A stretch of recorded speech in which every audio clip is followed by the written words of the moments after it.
Hello, bonjour à toi et bienvenue dans notre 22e jour de notre calendrier de l'Avent, les 24 leviers d'une vie transformée, 24 leviers pour transformer ta vie. Je suis Marie-Claire Ebalé Abon, coach, auteur RH et nous entamons aujourd'hui la dernière semaine ou plus exactement les 3 derniers jours de notre calendrier de l'Avent. Allez, grand bravo à toi si tu es encore ici aujourd'hui. Oui, bravo. Après avoir travaillé sur la transformation personnelle en interne, travaillé sur la connexion à l'autre, travailler sur la prise d'action. Aujourd'hui, nous entamons la dernière semaine. Et l'idée pour nous, c'est d'aborder la question, l'une des questions peut-être les plus profondes de l'existence humaine. Une question que je pense bien que tout le monde se pose consciemment ou inconsciemment à un moment de sa vie. Aujourd'hui, nous parlons de sens, de raison d'être, de pourquoi. Et nous allons explorer quelque chose de plutôt crucial, je dirais. Une vie qui a du sens est une vie qui est au service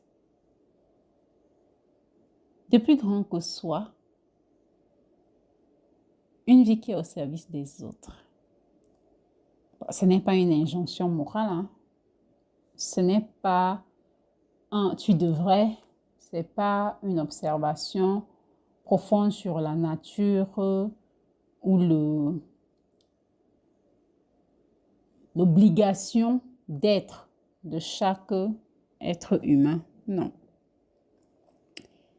C'est juste une observation sur la nature humaine, sur ce qui nous permet d'être épanouis véritablement,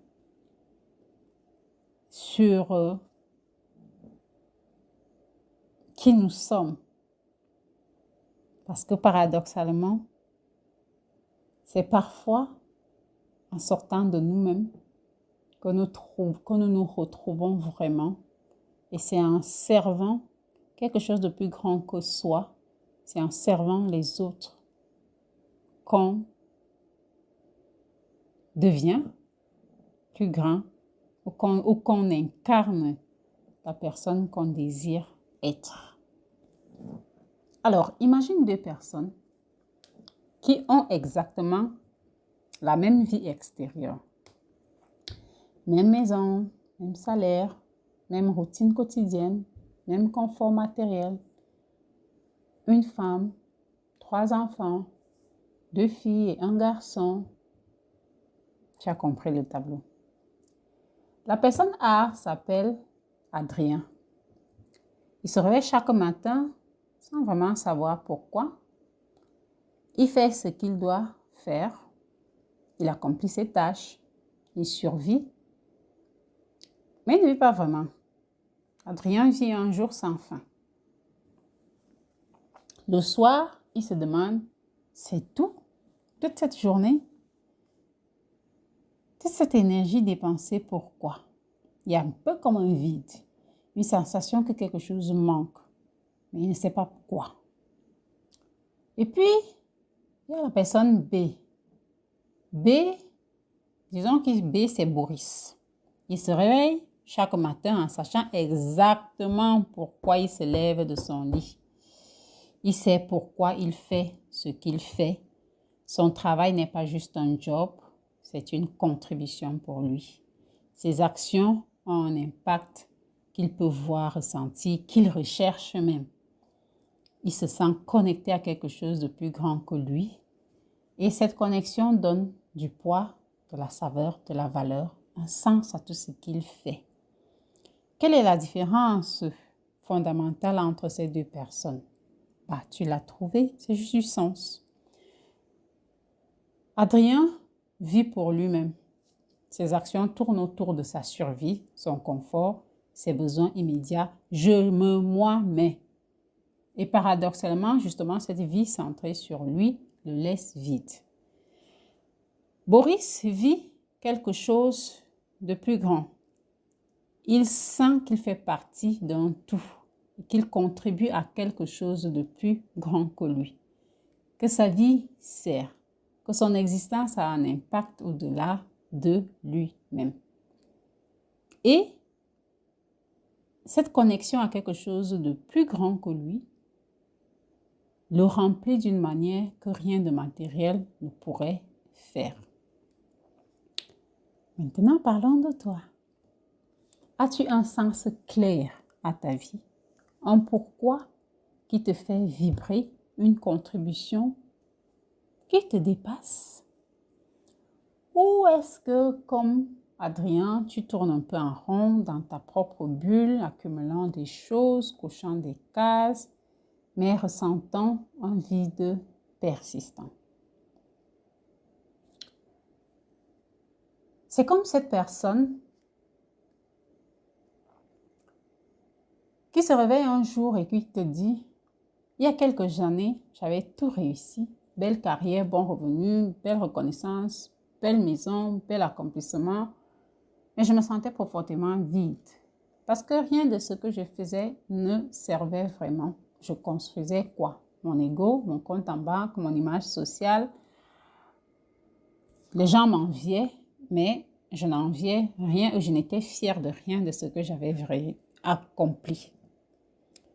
Parce que ma vie tournait autour de moi et ça me rétrécissait. Donc, puis, j'ai découvert la contribution. J'ai trouvé comment ce que je fais peut aider les autres. Comment mon existence peut avoir un impact positif au-delà de moi. Alors, cette personne se réveille un jour et justement, elle constate ça. Et puis, elle commence à se poser les vraies questions et, chemin faisant, elle découvre que sa vie peut être bien plus que ce qu'elle a cherché jusque-là. Que sa vie peut ne plus tourner autour d'elle seulement. Que sa vie peut être beaucoup plus riche. Et tout change en fait. Pas extérieurement, à l'intérieur. Cette personne en fait va réfléchir et va trouver son pourquoi. Et ce pourquoi donne du sens à tout le reste. Alors, pour pouvoir justement utiliser le sens de la vie pour élever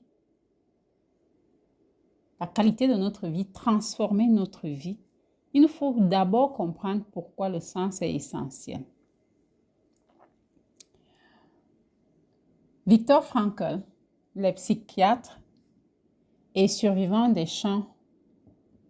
des camps de concentration en fait nazis, il a écrit quelque chose dans son livre Man's Search for Meaning. Celui qui a un pourquoi, dont une raison de vivre, peut supporter presque n'importe quel comment, dans quelle situation. Il a observé que dans des conditions les plus atroces inimaginables ou imaginables, certains survivaient et d'autres non. Et ce n'était pas nécessairement les plus forts physiquement. C'était ceux qui avaient un sens, un pourquoi, quelque chose pour lequel vivre était essentiel. Quelque chose qui était plus important en fait que leur propre survie. Maintenant, tu n'es probablement pas dans un camp de concentration, Dieu merci, mais le principe reste le même à toutes les échelles de la vie. Sans sens, même le confort devient insupportable. Et avec du sens, même la difficulté devient supportable.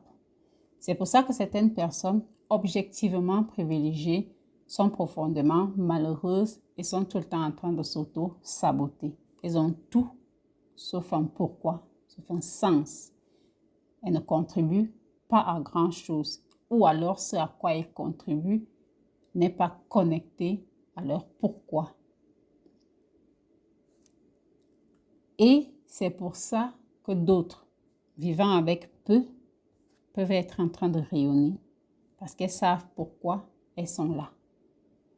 Le sens n'est pas un luxe, c'est donc un besoin humain fondamental. On se demande tous qu'est-ce que je fous dans cette vie. Donc, la réalisation de soi, Abraham Maslow l'a placé tout en haut de sa pyramide des besoins, l'accomplissement de soi, la transcendance. Une fois que tes besoins de base sont couverts, nourriture, sécurité, appartenance, autres, tu as besoin de plus.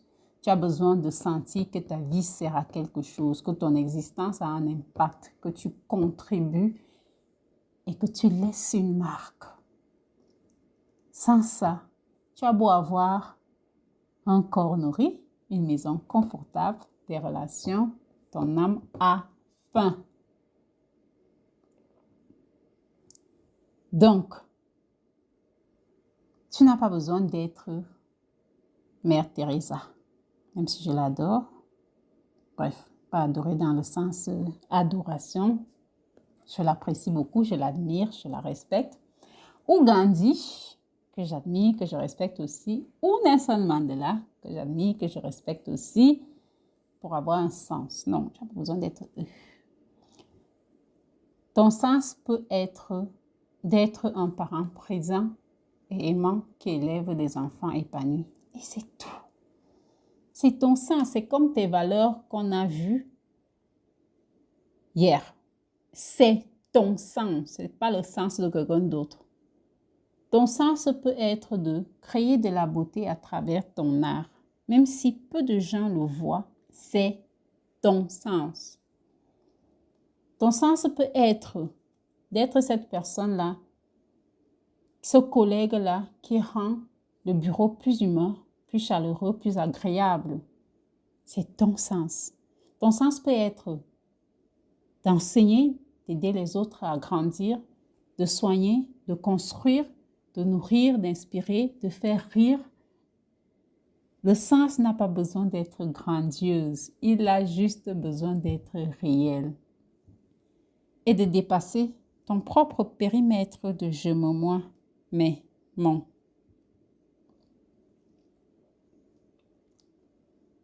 Alors, voici un paradoxe que je t'invite à considérer. Plus tu donnes, plus tu reçois. Donc, à reconsidérer parce qu'on a déjà parlé de ça. Plus tu sers, plus tu grandis. Plus tu sors de toi-même, plus tu te trouves. Ça semble contre-intuitif, oui. On penserait que se concentrer sur soi, sur ses besoins, sur son bien-être, c'est la voie vers le bonheur. Mais l'inverse est vrai. Toutes les traditions de sagesse du monde le disent. Compassion, amour du prochain, service du bien commun. Même des études actuelles montrent que les gens qui font du bénévolat sont plus heureux, vivent plus longtemps, moins de dépression que ceux qui sont concentrés sur elles-mêmes. Les gens qui ont un sens de contribution au travail sont plus épanouis, même s'ils gagnent moins.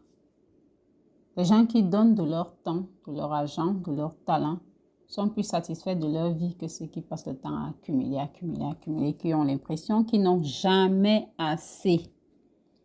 Ce n'est pas de la morale.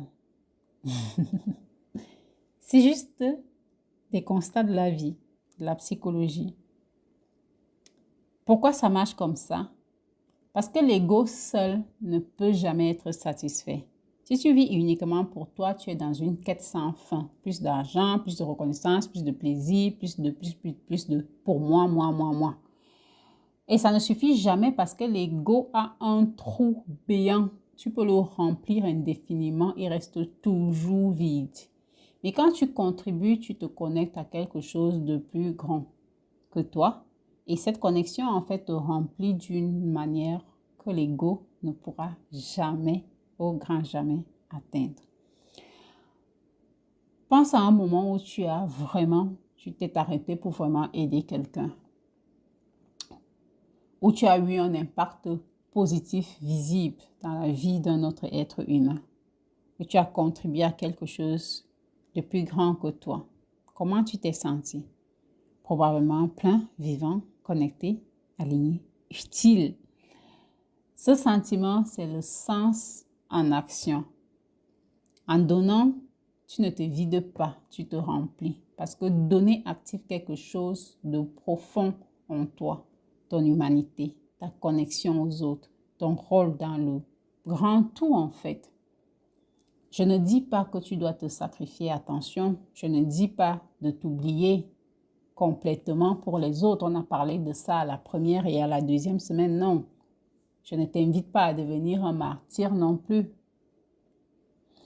La contribution saine vient de l'abondance, rappelle-toi, pas du manque. Tu ne peux donner aux autres que ce que tu es, que ce que tu as. C'est pour ça que tous les épisodes précédents étaient nécessaires. Tu dois d'abord te connaître, t'accepter, te respecter, prendre soin de toi,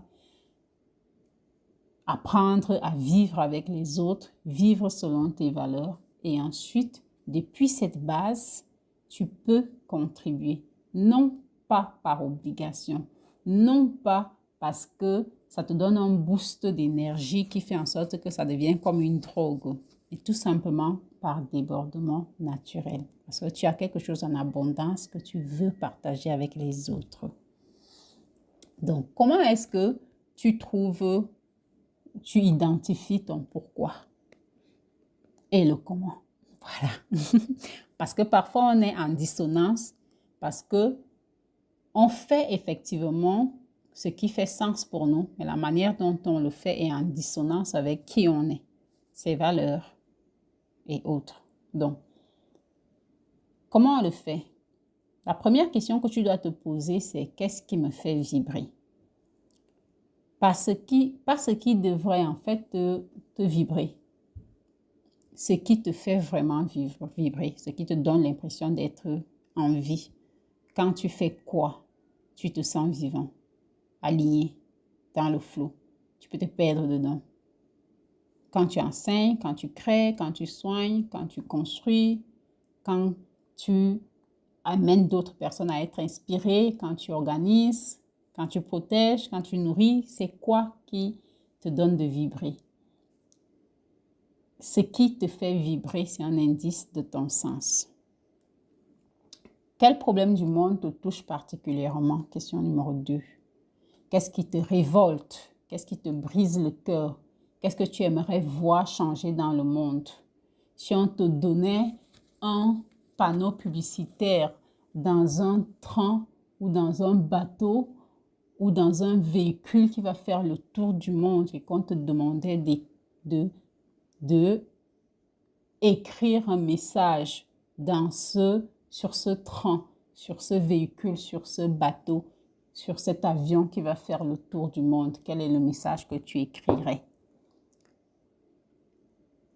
L'idée, c'est justement d'aller chercher ça.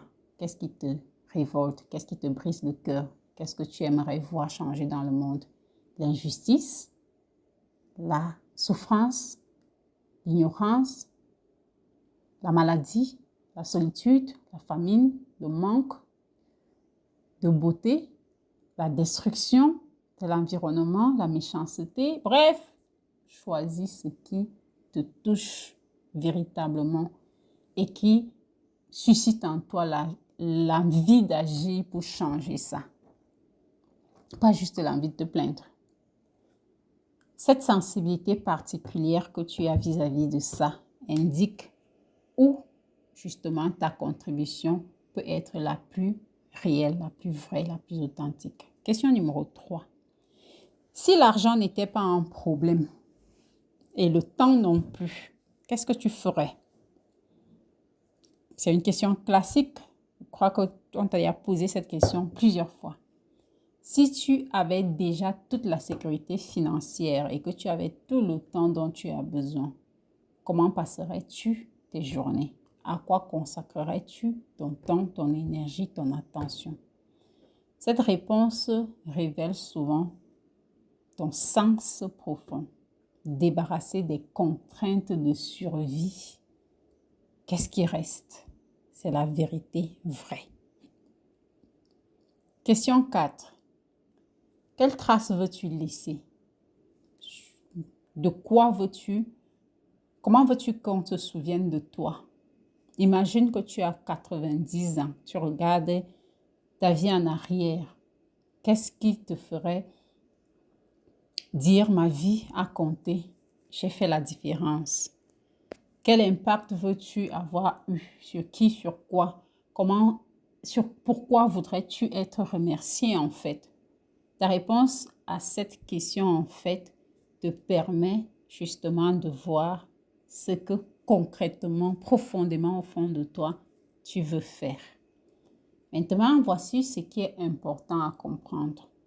Ton sens n'a pas besoin, je le répète, d'être grandiose ou unique. Tu n'as pas besoin de révolutionner le monde. Tu n'as pas besoin de devenir célèbre. Tu n'as pas besoin de devenir un missionnaire. Tu n'as pas besoin de développer une plateforme avec 100 millions d'abonnés. Tu n'as pas besoin de tout ça. Tu as juste besoin d'apporter une contribution authentique, même si elle est toute petite. Ça peut juste être d'élever tes enfants avec amour et conscience. C'est un sens profond. Tu contribues à créer des humains épanouis qui contribueront eux-mêmes à un monde plus épanoui demain.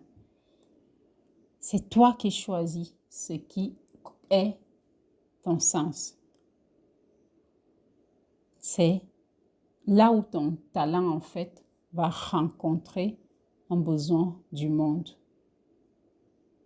Où ton authenticité, donc la personne réelle que tu as, va rencontrer la possibilité de créer la différence, d'avoir un impact positif dans la vie d'autres personnes.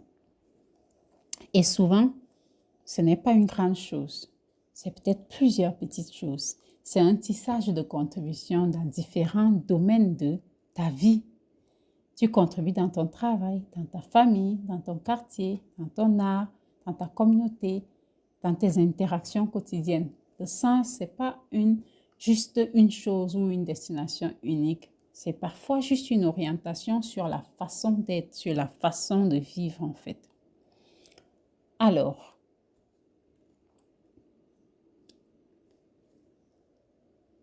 on va faire un petit exercice donc.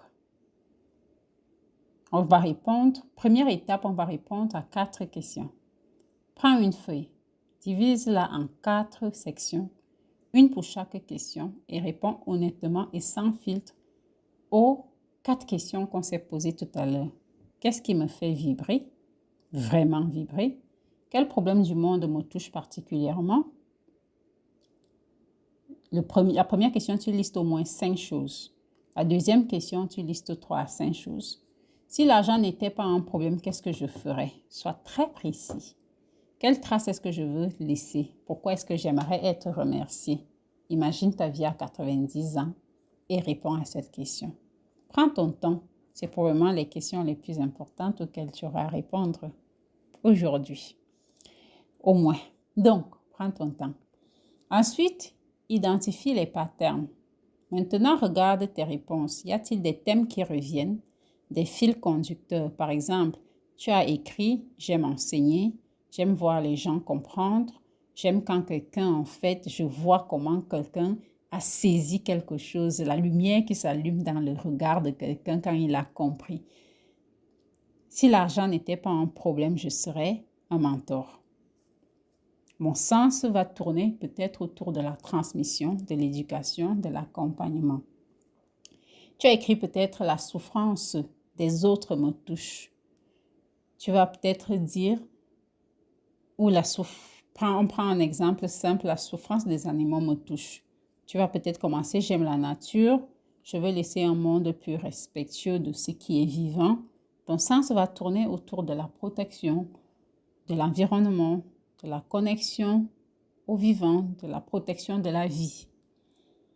Maintenant, identifie 2 à 3 thèmes principaux. Ce sont tes territoires sur lesquels en fait peut s'exprimer ton sens.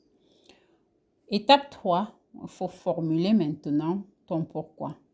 Synthétise tout ça en une seule phrase. Mon pourquoi est de verbe d'action pour qui ou quoi afin de l'impact désiré. Exemple, mon pourquoi est d'accompagner des personnes en transformation pour qu'elles vivent une vie plus alignée et épanouie. C'est un exemple. Maintenant, à toi de créer ton exemple. Écris ton pourquoi, ta déclaration de sens. Étape 4. Identifie 3 contributions concrètes. Sois pragmatique. Comment peux-tu vivre ce pourquoi concrètement? Liste 3 façons dont tu peux contribuer selon ton sens. Dans mon travail actuel ou futur, comment puis-je apporter ma contribution unique? Dans mes relations, comment puis-je servir les personnes que j'aime selon mon sens ou en accord avec mon sens? Dans le monde, quelle action concrète puis-je faire pour traduire ou transformer mon sens en action? Ces 3 contributions deviennent justement la feuille de route selon laquelle tu agis. Et pour finir, l'engagement. Il faut prendre un engagement simple. Je m'engage à vivre selon mon pourquoi, à chercher des opportunités de contribuer, à faire de ma vie une vie de service et de sens. C'est un engagement. Tu signes, tu dates. Ce n'est pas un contrat non flexible, c'est plutôt une orientation et c'est quelque chose avec lequel tu vas t'amuser. Alors, quelle est ton intention d'aujourd'hui? Je te propose ceci. Aujourd'hui, je vis pour plus grand que moi. Je cherche à contribuer. Vivre avec un sens ne te rendra pas immunisé contre les difficultés. Oh non. Tu auras encore des problèmes, des doutes, des jours difficiles, mais tu auras un pourquoi qui te porte, une raison de te lever, une contribution à apporter qui donne du sens à ton existence, quelque chose qui te permet justement de te rappeler pourquoi tu fais ce que tu fais. Et ça change tout. Les 2 jours les plus importants de ta vie sont le jour où tu nais et le jour où tu découvres pourquoi, disait Mark Twain. Alors aujourd'hui, si c'est un exercice que tu n'avais pas encore fait, tu as fait un pas immense vers ce 2e jour. Tu as commencé à clarifier ton pourquoi, à identifier ta contribution, à voir comment ta vie peut servir à quelque chose, aux autres. Je te laisse donc t'amuser avec cette idée, t'en approprier et on se retrouve demain. D'ici là, prends bien soin de toi, souris car tu es extraordinaire.